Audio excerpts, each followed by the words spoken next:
Good evening. स्वागत है आप सभी का हमारे यूट्यूब चैनल वन एग्जाम में। आज आपकी क्लास स्पेशल है जो आपकी टॉपिक एसएससी जीडी के लिए बहुत ही यूजफुल होगी। और वो टॉपिक है क्या है? वाक्यांश के लिए। क्या है? वाक्यांश के लिए एक शब्द।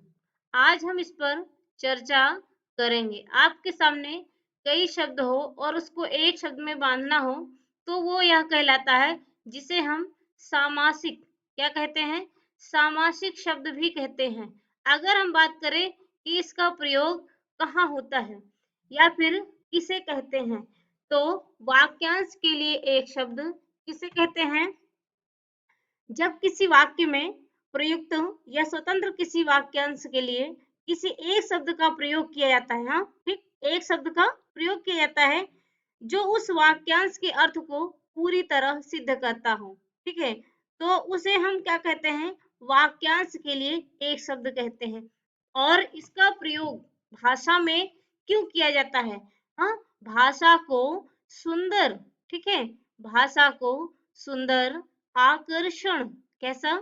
आकर्षण, क्योंकि आप उसी का प्रयोग करेंगे तो भाषा सुंदर और आकर्षण दिखाने के लिए कुछ अलग करना होगा। तो भाषा को सुंदर, आकर्षण, प्रभावशाली, ठीक है, दूसरों पर प्रभाव डाले, प्रभावशाली बनाने के लिए हम अनेक शब्दों के स्थान पर एक ही शब्द का प्रयोग कर लेते हैं। तब क्या हो जाएगी? हमारी भाषा सुंदर दिखेगी, स्पष्ट दिखेगी, आकर्षित हो, ठीक है, आकर्षण होगा और आकृष्ट करेगी दूसरों को अपनी ओर, प्रभाव डालेगी दूसरों पर। तो ये उद्देश्य था व्याकरण में या भाषा में इन शब्दों का लाने के लिए, इनका प्रयोग करने के लिए। अभी तक हम टेस्ट में क्या किए थे कि जो भी टेस्ट में क्वेश्चन सॉल्व किए थे उसमें कुछ शब्द आते रहे, सरल, कठिन, मध्यम, जो भी थे आते रहे। किंतु आज हम आपके लिए कुछ ऐसे शब्द लेके आए हैं जो हमारा आपसे कभी जल्दी से उनसे साझा नहीं हो पाता है। तो इसलिए आज हम कुछ नए शब्दों को हल करेंगे। ठीक है, तो आज इस वीडियो में आ जाइए सभी और एक बार कमेंट करिए क्या मेरी आवाज आप सभी तक पहुंच रही है। देखते हैं आज के टॉपिक में क्या शब्द है सामासिक शब्द में या वाक्यांश के लिए एक शब्द में, जो बहुत ही इम्पोर्टेंट टॉपिक होता है और आपका आपके एग्जाम में आपको ये बहुत सारे टॉपिक को कवर भी करता है, जैसे कि खाली स्थान में भी और विलोम में भी, पर्यायवाची में भी। ये सभी ये यही शब्द है जो आपकी हेल्प करेगा। ठीक है, तो देखते हैं आज के इस सेशन में। चलिए ठीक है। तो देखिए पहला यहाँ पर देखिए कुछ शब्द है, लिखा है यम। हाँ, यम क्या होता है? इंद्रियों को वश में रखना क्या कहलाता है? यम कहलाता है। जैसे यम नियम होता है ना, तो उसमें यम नियम में आता है यम। तो यम का अर्थ हो गया कि इंद्रियों को वश में रखना। लेकिन अगर हम कहें इंद्रियों को वश में रखने वाला, वो कौन होता है? हाँ, जितेंद्रिय होता है। कल अभी चर्चा हुई थी, जितेंद्रिय होता है, इंद्रियों को वश में रखने वाला। यम तो एक भाव हो जाएगा, एक कार्य हो जाता है, ठीक है, कार्य भाव। हाँ, लेकिन जितेंद्रिय तो एक विशेषण हो जाता है। क्या विशेषण? क्योंकि जो वाक्यांश के लिए एक शब्द का निर्माण होता है ना, वो कहीं ना कहीं कुछ शब्द होते हैं जो विशेषण बन जाते हैं और कुछ तो भाव या होते हैं या कार्य बनते हैं। लेकिन विशेषता से युक्त होते हैं। तो विशेषण क्या होगा? जब उसके साथ हम विशेष जोड़ देंगे तो क्या हो जाएगा? किसी की विशेषता प्रकट करने के लिए हो जाएगा, तब वो क्या है? विशेषण बन जाता है। ठीक है, तो हम समझ गए इंद्रियों को वश में रखना क्या कहलाता है? यम। यम का पालन कीजिए, यम नियम। तो एक तो यमराज होते हैं यम, लेकिन यहाँ पर यम का मतलब क्या है कि जब इंद्रियों को वश में रखने का जो कार्य होता है वो यम कहलाता है। जुड़वा भाई बहन क्या कहलाते हैं? यमज कहलाते हैं, यमल कहलाते हैं या यमला कहलाते हैं। ध्यान दीजिए, जुड़वा भाई बहन, कभी आप कहते हो इसको कि कहते हैं कि हम जुड़वा भाई बहन हैं, तो जिसे क्या है यमज कहते हैं। ठीक है, यम अज। तो अगर हम कहें कि बात करें कि हम सहोदर किसे कहते हैं? किसे? सहोदर। ठीक है, सहोदर एक का ही आता है, पुल्लिंग में आएगा। ठीक है, सहोदर पुल्लिंग में आएगा, जिसे आप कहते हैं कि एक ही उदर से जन्म लेने वाला। क्या होगा? सहोदर अर्थात भाई। क्या कहलाएगा?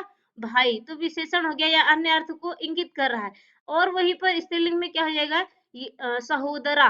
तो वह स्त्री या वह बालिका जो एक ही उदर से, एक ही माता के गर्भ से जन्म ली हो, वह सहोदरा कहलाएगी।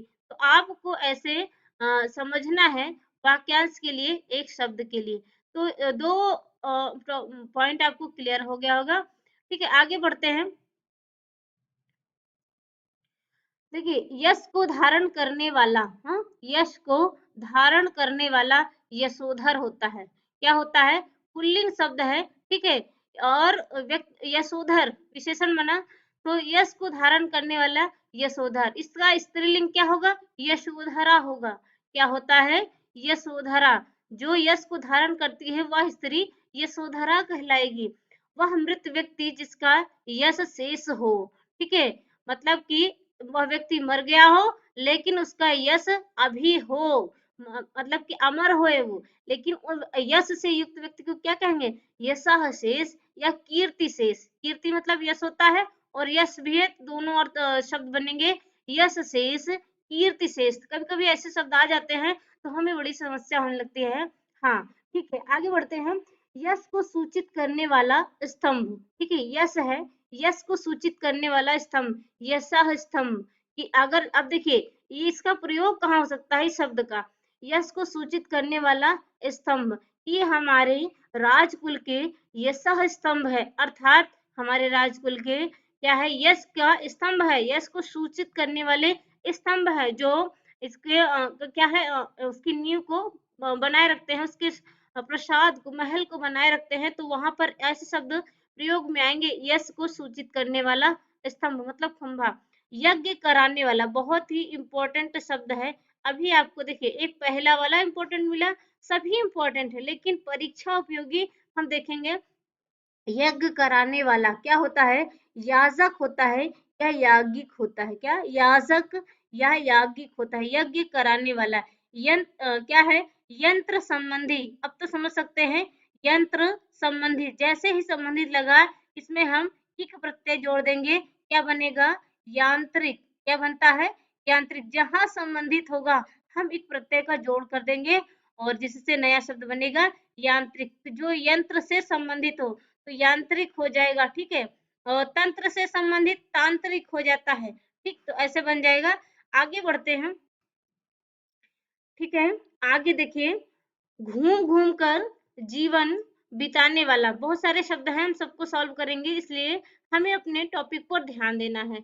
घूम घूम कर जीवन बिताने वाला, जो घूमता है, मतलब ऐसा नहीं कि उसका घर द्वार नहीं है, लेकिन वो घुमक्कड़ होता है, जिसे आप घुमक्कड़ कह सकते हैं। हाँ, ये भी होगा घुमक्कड़। हाँ, घुमक्कड़। घूम घूम कर जीवन बिताने वाला यायावर होता है, घुमंतु होता है, तो ये भी विशेषण बनता है। अगर हम देखें तो घुमक्कड़ व्यक्ति की विशेषता हो जाती है।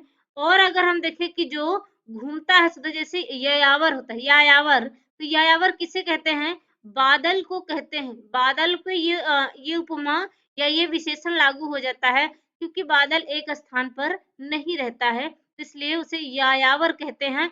और जो ऐसी प्रवृत्ति के व्यक्ति होते हैं उनको भी यायावर कहते हैं। जैसे अगर हम नाम लें तो राहुल सांकृत्यायन जी हैं, ठीक है, राहुल सांकृत्यायन, ठीक है। क्या है? राहुल सांकृत्यायन जी हैं, उनको क्या कहते हैं? यायावर, यायावर प्रवृत्ति के थे, तो इसलिए ये विशेषता उनके ऊपर लागू हो जाती है, ठीक है। अब आपके दिमाग में ये सेफ हो गया होगा कि यायावर किसे कहते हैं। घुमक्कड़ तो आप जानते हैं, लेकिन यायावर सेफ हो गया होगा कि किसे कहते हैं। घुमंतु भी आप जानते हैं, लेकिन उपयोगी शब्द क्या? मान लिया घुमक्कड़ ना पूछे और आपसे पूछ ले कि यायावर क्या होता है, तो आप समझ गए होंगे कि यायावर क्या है। चलिए आगे देखते हैं।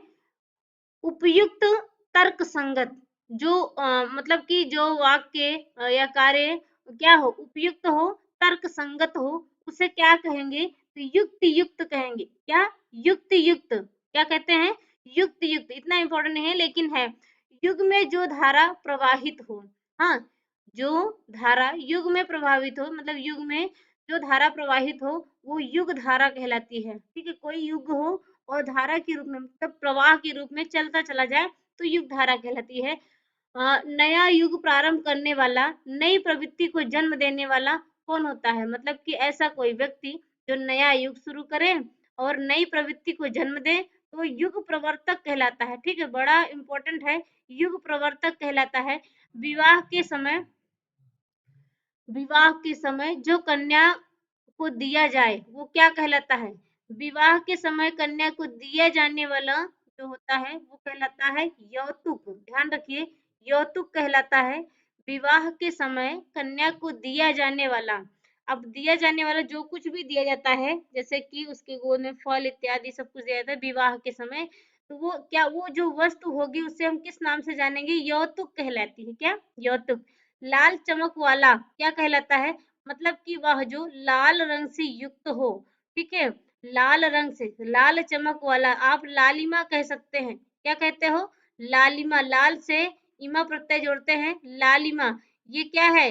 लाल से लालिमा बना इमा प्रत्यय से, लेकिन इसका एक शब्द होता है रक्ताभ। रक्त क्या होता है? रक्त से हमें बोध होता है लाल रंग का।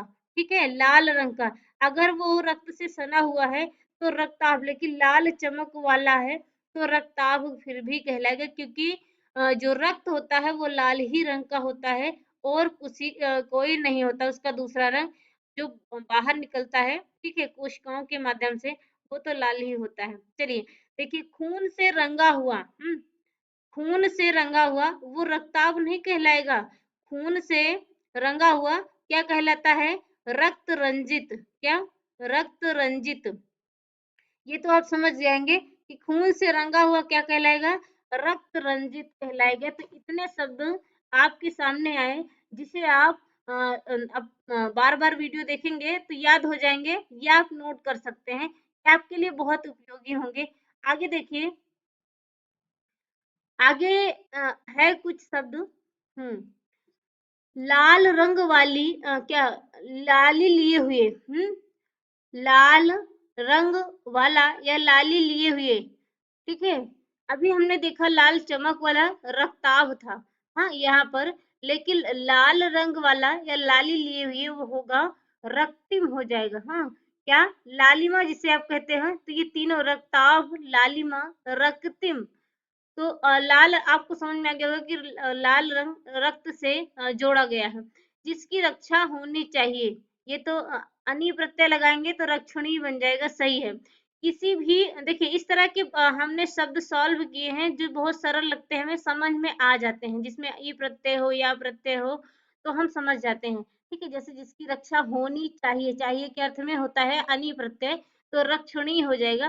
किसी की बनाई हुई वस्तु, अगर किसी ने कोई वस्तु बनाई हुई है तो वह वस्तु क्या कहलाएगी? रचना। क्या होगी? रचना। जैसे आपने काव्य की रचना की, किसी वस्तु की रचना की, जैसे ईश्वर ने सृष्टि की रचना की तो उसकी कहेंगे ना रचना में। तो किसी की बनाई गई वस्तु क्या होगी? रचना होगी। रचना करने वाला या वाली, ये तो आप जानते हैं रचयिता या क्या है? रचयिता, रचयित्री। ठीक है, अभी तक हम जानते हैं कि रचयिता पुल्लिंग है, लेकिन रचयित्री, रचना करने वाली, रचयित्री। जैसे कवित्री वैसे रचयित्री। ठीक, तो इसको आप ध्यान में रखेंगे। युद्ध में कुशलता के साथ लड़ने वाला कौन होता है? बहुत अच्छा प्रश्न है, बहुत अच्छा, सॉरी, बहुत अच्छा वाक्य शब्द है, इसे आप नोट कर लेंगे। बहुत अच्छा शब्द है। युद्ध में कुशलता के साथ लड़ने वाला इंपॉर्टेंट भी है। क्या कहते हैं? रणबोकुरा। क्या? रणबोकुरा। रणबोकुरा क्या कहलाएगा? रण मतलब युद्ध में कुशलता के साथ लड़ने वाला, बोकुर हो तो रणबोकुरा।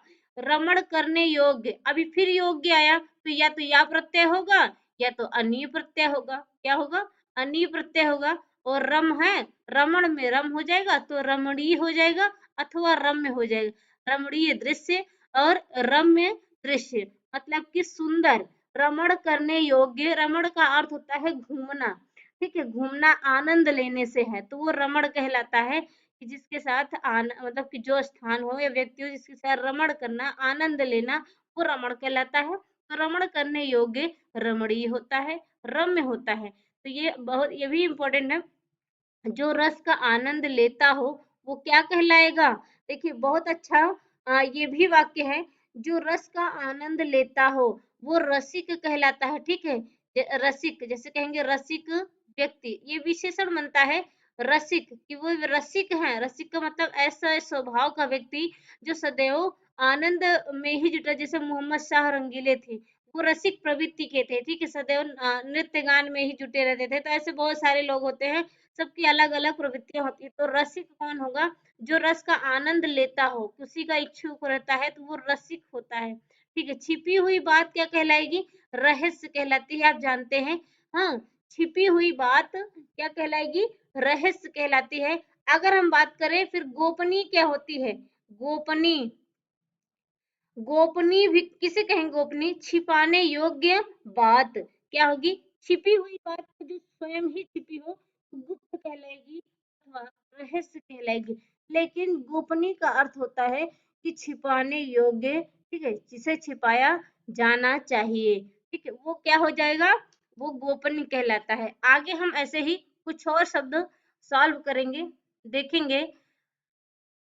देखिए आपकी परीक्षा नजदीक है, इस उद्देश्य से हम कुछ एक्स्ट्रा, जैसे कि आपके चैप्टर है, पहला ये हो गया कि वाक्यांश के लिए एक शब्द देख लिए, कुछ मुहावरे हैं उनके अर्थ देख लेंगे, उसकी प्रवृत्तियों में लोकोक्तियां कुछ शामिल कर लेंगे, कभी कभी पूछ लेता है, विलोम शब्द है देख लेंगे। और बहुत बड़ा सेशन होगा पर्यायवाची का, और टेस्ट तो हमारे चलते रहेंगे, ठीक है। तो आप हमसे जुड़े रहिए, बने रहिए, ताकि आप सब इनका लाभ लेते रहें।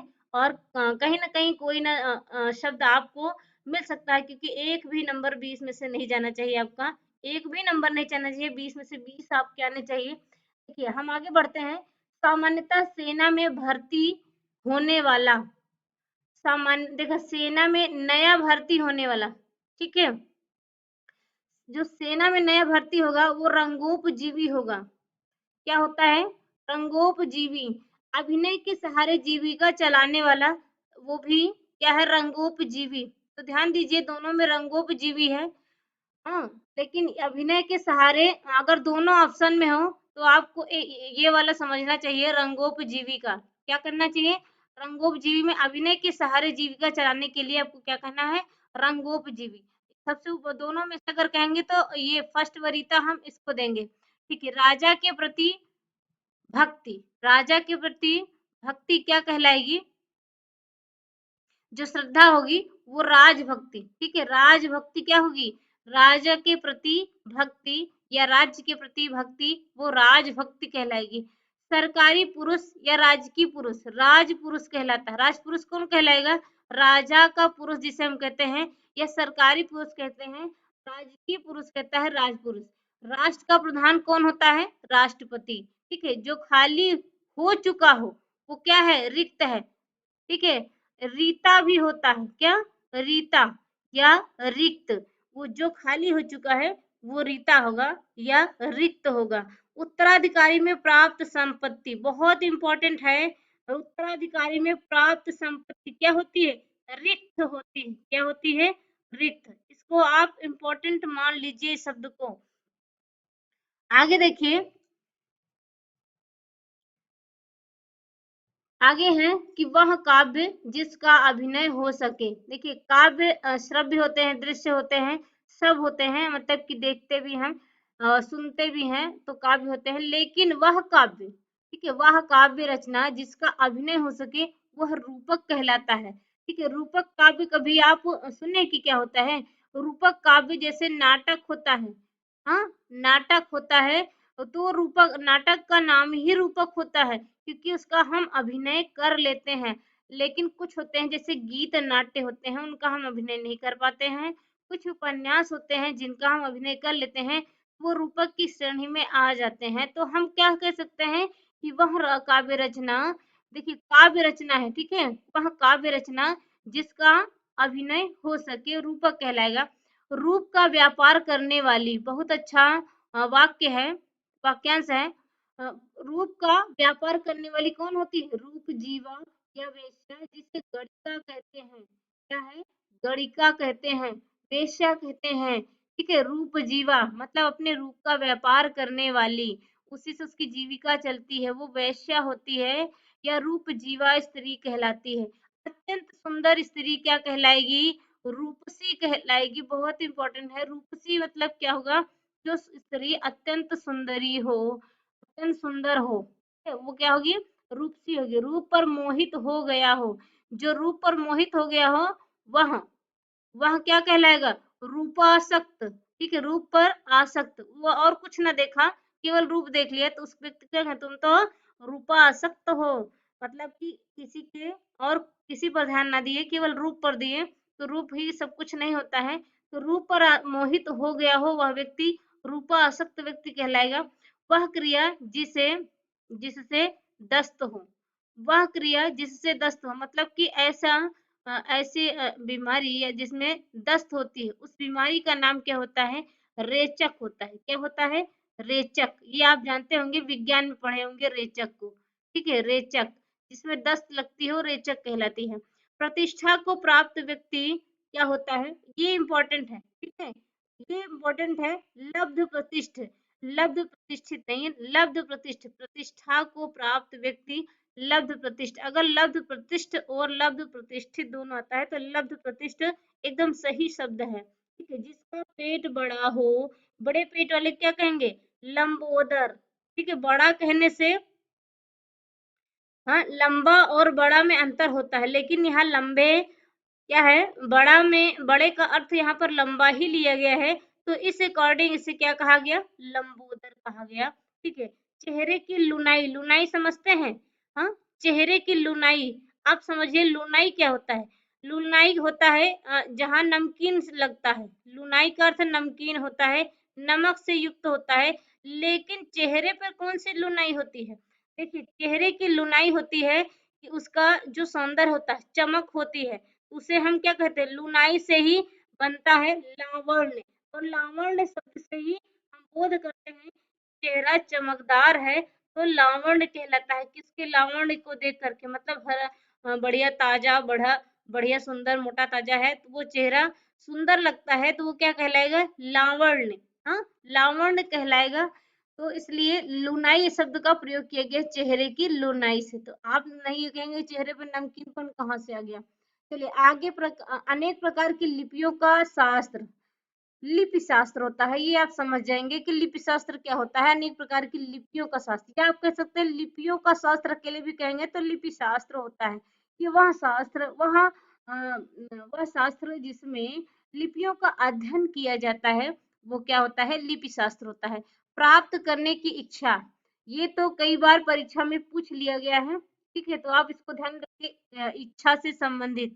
हाँ, प्राप्त करने की इच्छा क्या होगी? लिप्सा होती है। क्या होती है? लिप्सा। तो बहुत इंपॉर्टेंट है लिप्सा। लोभ में फंसा हुआ क्या होगा? लुब्ध। ठीक है, लुब्ध, लोभी, क्या कहेंगे? लोभी भी कह सकते हैं। लोभ में फंसा हुआ लोभी या लुब्ध। ठीक है, शिकार करने वाला, अब लुब्ध से लुब्धक बना। हाँ, लुब्धक, देखिए ये विशेषण है, लेकिन ये कर्ता हो गया। हाँ, ये कर्ता हो गया लुब्धक, मतलब कि शिकार करने वाला, क्योंकि वह लोभी है। किसका लोभी है? हाँ, वो जानवरों का लोभी है, शिकार करने वाला, या किसी का भी शिकार करेगा तो शिकार करने को इच्छा रखता है तो लुब्धक कहलाएगा। शिकारी भी कहता है। आप क्या कहोगे? शिकारी भी तो होता है। हाँ, शिकारी भी होगा, लेकिन हम शिकारी का दूसरा नाम देखें। देखिए, शिकार करने वाला लुब्धक भी कहलाता है। हाँ, ठीक है, जो भूमि का विवरण आदि रखता हो, लेखपाल या पटवारी कहलाता है। भूमि का विवरण आदि रखता हो। ठीक है, जो पैसे का हिसाब रखता हो, लेखाकार होता है। जो पैसे का लेखा जोखा रखता है, लेखाकार कहलाता है। जो लिखने योग्य हो, देखिए योग्य आया तो क्या है? या तो या प्रत्यय लगेगा या तो अनि लगेगा, तो लेख्य बनेगा।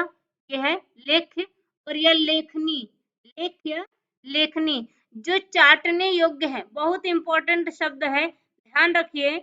जो चाटने योग्य है, ऐसे शब्द जब आते हैं तो हम जाते हैं फंस, और हमें समझ में नहीं आता कि हम चाटनी कह सकते हैं। जो चाटने योग्य हो, चाटनी नहीं। लेह, लिह धातु होती है जो चाटने से योग्य बनती है। देखिए ये, चलिए आगे देखते हैं क्या है। जिसे उल्टा पुल्टा कर दिया गया हो वो क्या होगा? उल्टा पुल्टा मतलब कि विपर्यस्त। एक शब्द है विपर्यस्त, मतलब कि जो इधर उधर हो गया हो, उल्टा पुल्टा हो गया हो या कर दिया गया, वो विपर्यस्त होता है। जिसके प्रयास व्यर्थ हो गए हों, तो क्या वह व्यक्ति क्या कहलाएगा? विफल प्रयत्न। विफल प्रयत्न कहलाता है। भ्रम में पड़ा हुआ, भटका हुआ, विभ्रांत कहलाता है। क्या? विभ्रांत कहलाता है। जो सर्वत्र विद्यमान हो या व्यापक हो, वो क्या कहलाता है?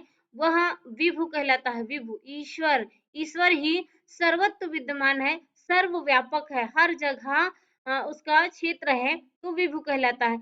सौतेली माता, हम कहते हैं कि हमारी सौतेली माता है, कि जो उसे हम कौन सी माता का नाम दे सकते हैं? वो होती है विमाता। वि मतलब जो सगीना हो, और माता मतलब माता। सौतेली माता को एक शब्द में कहेंगे विमाता। ठीक है। जो विशेष मोहित हो, विशेष रूप से मोहित, एक तो मोहित होता है लेकिन विशेष रूप से मोहित हो, विमुग्ध कहलाएगा। क्या? विमुग्ध। जो निकट निकट ना हो, मतलब घना ना हो, वो क्या कहलाता है? विरल। विरल विशेषण है, जैसे विरल दांत। ठीक है। विरल क्या है? दांत। मतलब कि समीप समीप ना हो, विरल वन। हाँ। ठीक है। तो ये क्या है? ये कुछ शब्द थे। तो ऐसे ही कुछ इंपॉर्टेंट और भी शब्द हैं, बस बने रहिए हमारे साथ और फटाफट इस सेशन को खत्म करते हैं। देखिए, जिसका रूप बिगाड़ दिया गया हो, वो क्या कहलाएगा? विरूपित कहलाता है। क्या? विरूपित। जिसको आप ध्यान में रखना, ठीक है? क्या है? विरूपित किसे कहते हैं? जिसका रूप बिगाड़ दिया गया हो। तो आप एक बार अगर सुन भी लेंगे ना इन शब्दों को, तो कहीं भी आएंगे तो आप उसका गेस कर सकते हैं कि इसका क्या होगा। तो जिसका रूप बिगाड़ दिया गया हो, वो विरूपित कहलाता है। ये बहुत इंपॉर्टेंट क्लास होगी, और आप सभी से जरूर इसे बार बार देखिए चला करके, ताकि आपके मस्तिष्क में ये शब्द बनते रहे। ठीक है। आगे देखते हैं, जो दूसरों में मिलकर विलुप्त हो गया हो, तो वो विलीन कहलाएगा। हाँ, विलीन। जो दूसरों में मिलकर विलुप्त हो गया, तो अगर हम कहें कि विलीन क्या होता है, तो जो दूसरों में मिलकर के, किसी दूसरी वस्तु में मिलकर के विलीन, गायब हो जाए, वो विलुप्त हो जाए, तो वो विलीन कहलाता है। हिलोरे उत्पन्न करने वाला, विलोडक, बड़ा इंपॉर्टेंट शब्द है। ठीक है। विलोडक क्या होता है? विलोड मतलब हिलोर होता है। ठीक है। हिलाना, हिलाने वाला। हिलोर हिलाने से ही बना है, तो हिलोर उत्पन्न करने वाला विलोडक होता है। ठीक है। विवाद, झगड़ा पैदा करने वाला विवादी होता है। विवादी क्या कहेंगे? विवाद तो झगड़े को कहते हैं, हाँ, लड़ाई को कहते हैं, विवाद को कहते, तो लेकिन विवाद को ही उत्पन्न करे जो, वो विवादी होता है। ठीक है। केंद्र से बिखेरे, बिखेर देना, बिखरे नहीं, यहाँ क्या होगा? बिखेर देना।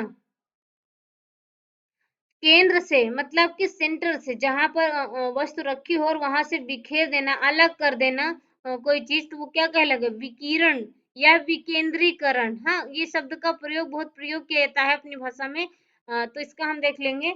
और अगर बिखरा हुआ देखें, बिखरा हुआ क्या होता है? तो विकीर्ण होता है। ठीक है। विकीर्ण से विकिरण बना और विकेंद्रीकरण बना, तो इसको आप ध्यान में रखेंगे। चलिए आगे बढ़ते हैं। आगे है कि जिसका आकार बिगाड़ दिया गया हो, वो आकार क्या होगा? जैसे कि विकृत स्वरूप, स्वरूप होता है ना, तो हम लगा देंगे विकृत स्वरूप। तो वह स्वरूप जिसका आकार बिगड़ गया हो, बिगाड़ दिया गया, तो विकृत हो जाएगा। जो डिग चुका हो, जो डिग मतलब हिल चुका है, डिग मतलब हिलना, तो क्या हो जाएगा? विचलित। विचलित, हाँ, मार्ग से विचलित नहीं होना है, मतलब हिलना नहीं है, तो डिगना है। डिगना, डिग चुका हो तो विचलित होता है। दूसरी जाति का विजातीय होता है। जैसे सजाति अपनी ही जाति को, और दूसरी जाति का विजातीय हो जाता है। जो जीत लिया गया हो, वो क्या कहलाएगा? विजित। ये शब्द अच्छा है। इस तरह पूछा जा सकता है। तो क्या है? जो जीत लिया गया हो, विजित।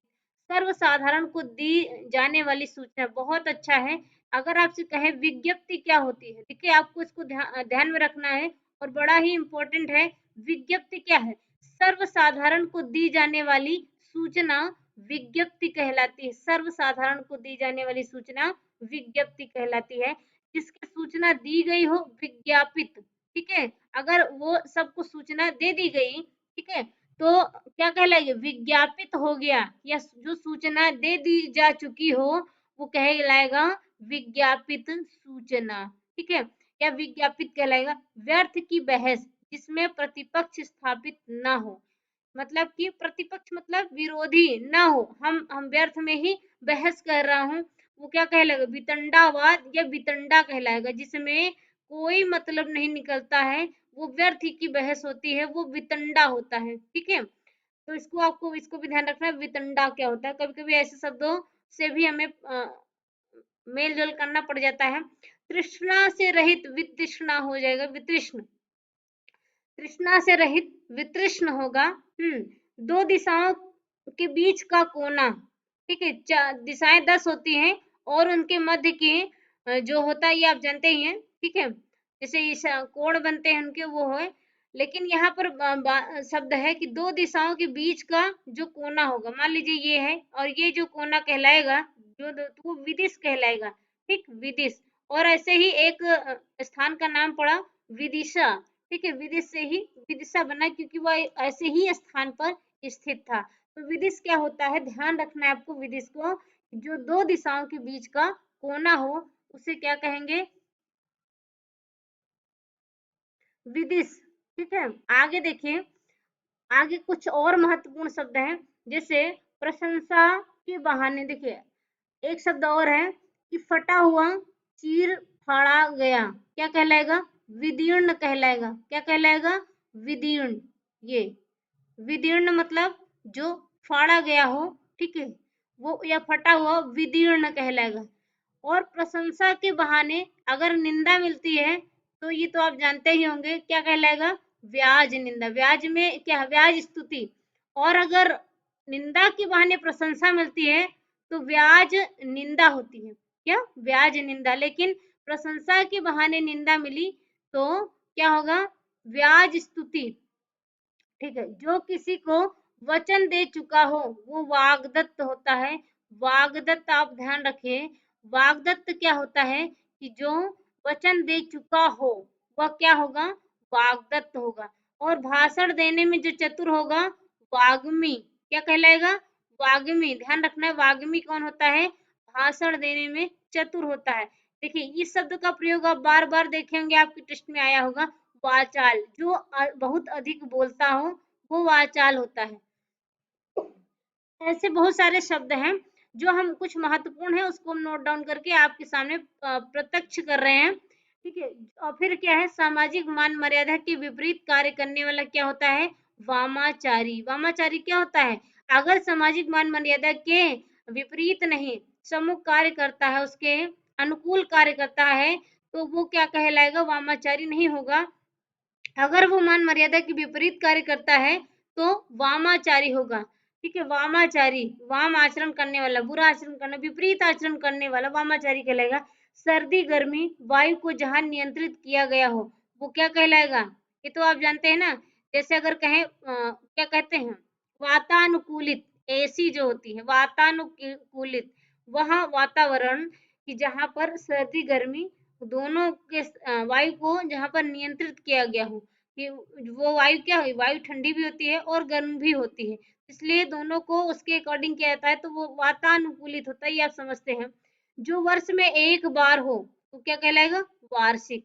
जैसे वार्षिक दर, वार्षिक मेला, ठीक है, वार्षिक परीक्षा, तो ये क्या होगा, विशेषण हो गया। इसका विशेषण देख लिया, ले जाने वाला, जिस पर सवार हुआ जाए, मतलब कि जो हमको ले जाता है एक स्थान से दूसरे स्थान पर, या हम जिस पर हम सवारी करते हैं, वहन करते हैं, तो वाहन हो जाएगा। वाहन से क्या बना, वाहन। और सवार से क्या बना, सवारी हुआ। ठीक, एकाधिक बातों में से किसी एक का चुनना क्या कहलाता है, बहुत सारे, तो ये क्या हो जाएगा, एक का चुनना विकल्प कहलाता है। वो एकाधिक क्या होगा, विकल्प कहलाएगा। वह स्थान जहां पर बहुत सारी बातें हैं और एक को हमें चुनना होगा, वो क्या कहलाएगा, विकल्प कहलाएगा। अगर आपको विकल्प मिलेगा तो आप समझ जाओगे इसको, इसमें कोई दिक्कत नहीं है। जिसका कोई अंग सामान्य ना हो, ठीक है, सामान्य मतलब सबके जैसा, सामान्य मतलब सबके जैसा, तो सामान्य नहीं होगा तो वो विकलांग कहलाएगा। या फिर जिसका एक अंग खराब हो, या जिसका कई अंग खराब हो, वो भी विकलांग कहलाएगा। जनसाधारण में प्रसिद्ध कथा, ठीक है, जनसाधारण में प्रसिद्ध कथा लोक कथा कहलाए। अभी हम पढ़े थे किंवदंती, तो लोगों द्वारा सुनी सुनाई जो कथा होगी, बात होगी, वो किंवदंती, परंपरा से आगे बढ़ने वाली जो होती है वो किंवदंती होती है। लेकिन लोक कथाएं क्या होती है, जनसाधारण में प्रसिद्ध कथा होती है कि ये लोक कथाएं हैं। हाँ, जनसाधारण में गाए जाने वाला गीत, तो जनसाधारण है तो यहाँ पर भी तो लोक कथा है और यह भी लोकगीत हो जाएगा। क्या हुआ, लोकगीत हो जाता है। जनसाधारण के मध्य लज्जा की बात समझ जाए वो लोक लज्जा होती है। ठीक है, जो मध्य लज्जा की बात समझ जाए जनसाधारण में, लोक लज्जा है ना, लोक लाज, तो वही है लोक लज्जा। ठीक है? तो ये देखिए, इस संसार से परे हो, जो इस संसार से परे हो, लोकोत्तर, लोक से उत्तर हो, परे हो, लोकोत्तर कहलाएगा। हाँ, बच्चों को सुलाने के लिए गाया जाने वाला गीत जानते हैं, लोरी होता है। जिसे देखकर रोंगटे खड़े हो जाए, ये बड़ा महत्वपूर्ण है। जिसे देखकर हमारे रोंगटे खड़े हो जाए, वो लोम हर्षक होता है। लोम मतलब रोया, हाँ, रोया होता है, रोए। ठीक है, रोए।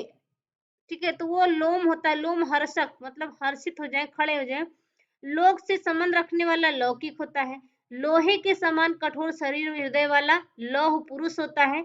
जिसकी दृष्टि वक्र विरोधी घातक हो, मतलब कि जिसकी दृष्टि टेढ़ी हो, वो वक्र दृष्टि का होता है। टेढ़ी दृष्टि समझते हैं ना, अब टेढ़ी का दो भाव है, जो तिरछा देखता हो उसे भी हम वक्र दृष्टि कहेंगे, और जो क्या है, घृणित दृष्टि से देखेगा या क्रोध की दृष्टि से देखेगा, वो भी वक्र दृष्टि कहलाएगी, क्योंकि वक्र बुरे के अर्थ में भी लिया जाता है और टेढ़े के अर्थ में भी लिया जाता है। कभी कभी दोनों ही घातक होते हैं, जैसे कहेंगे तिरछी नजर कभी कई जगह आपको घायल कर सकती है। और तो ये इसका हो गया इंद्र का आयुध। देखिए, इंद्र का आयुध, ठीक है, इसकी हम बात करें, इंद्र का आयुध क्या होता है, वज्र होता है। हाँ, वज्र, इंद्र का आयुध वज्र। इंद्र आयुध का मतलब शस्त्र, उसका जो शस्त्र है वो क्या होगा, वज्र है। ठीक है, आयुध का मतलब शस्त्र से है। जिसके हाथ में वज्र हो तो वज्रपाणी कहलाएगा। क्या कहलाएगा, वज्रपाणी। क्या कहलाता है, तो इंद्र के हाथ में वज्र होता है, तो ये वज्रप्राणी, वज्र, वज्रपाणी, ये इससे बोध होगा इंद्र का। ठीक है, तो ये कुछ शब्द थे। ऐसे ही आप और पढ़िए शब्द। हमने कुछ इंपॉर्टेंट शब्द थे जो आपसे कभी जल्दी नहीं, इनसे नहीं मिल पाते हैं, तो इसलिए ऐसे शब्द और पढ़िए ताकि आपको समझ में आता रहे। ऐसे आप डिटेल में खुद से सोच करके पढ़ते रहेंगे तो बहुत लाभ हो जाएगा। क्योंकि अधिक बताने के लिए समय उतना नहीं रह जाता है, इसलिए हम इतने पर ही बात करेंगे।